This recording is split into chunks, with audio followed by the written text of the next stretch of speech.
ఈ రోజు మేము ఎంజాయ్ చేసినట్టు ఎవ్వరూ ఎంజాయ్ చేయరండి. కాకపోతే మార్నింగ్ లేచి కొంచెం లేట్గా లేచామన్నమాట. ముందు రోజు కొంచెం లేట్ అవ్వడం, సండే అయినా సరే ఫిష్, చికెన్, మటన్ అన్ని తెచ్చేసాం. అండ్ ఫిష్ పులుసు చేసి కొన్ని అయితే ఫ్రై చేసాం అనమాట. వదినాలు, అత్తయ్యాలు, చిన్నదినాలు అందరూ ఇక్కడే వచ్చారు భోజనంకి. ఈ రోజు ఫాదర్స్ డే స్పెషల్ కింద నేనైతే కుకింగ్ అయితే స్టార్ట్ చేస్తానండి.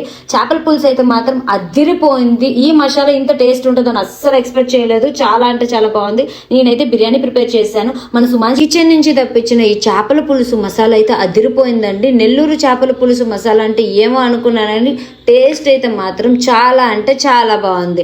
అండ్ మటన్ మసాలా కూడా చాలా బాగుంది. ఇంకో విషయం అండి, వీళ్ళు డ్రై ఫ్రూట్ లడ్డు అయితే 2 daysలో మొత్తం కంప్లీట్ అయిపోయాయి తెలుసా. నేనైతే అస్సలు తెలియదు, నా కోసం అయితే దాచుకున్నాను. టేస్ట్ అయితే అదిరిపోయింది.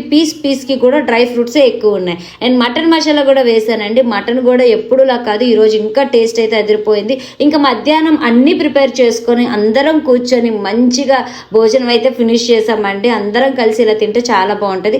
మా అత్తయ్య అయితే బూరెలు, గారెలు ప్రిపేర్ చేసి తెచ్చారనమాట. ఇంకా బిర్యానీ అయితే అదిరిపోయింది. కొంచెం ఉప్పు తక్కువైంది, ఒక్కొక్కసారి అలా అవుతుంది కదా. బట్ వంటలన్నీ చాలా బాగా వచ్చాయి. ఇంకా వంటలన్నీ ప్రిపేర్ అయ్యి సర్ప్రైజ్ చేద్దామని చెప్పి నేనైతే కేక్ అయితే పట్టుకొని వెళ్ళాను అనమాట. వీళ్ళందరూ వేరేగా వెళ్ళారు, నేను ఒకదాన్ని వేరేగా వచ్చాను అనమాట.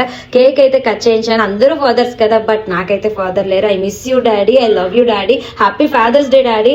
నాకైతే మనసులో గట్టిగా చెప్పుకున్నాను మా డాడీకి. ఇలా అందరూ ఎంజాయ్ చేసి లాస్ట్ లో బీచ్ లో ఖోఖో ఆడుకొని ఇంటికైతే వచ్చేసాం. నా డే అయితే కంప్లీట్ అయ్యింది. నేను మీ వైజాగ్ పిల్ల.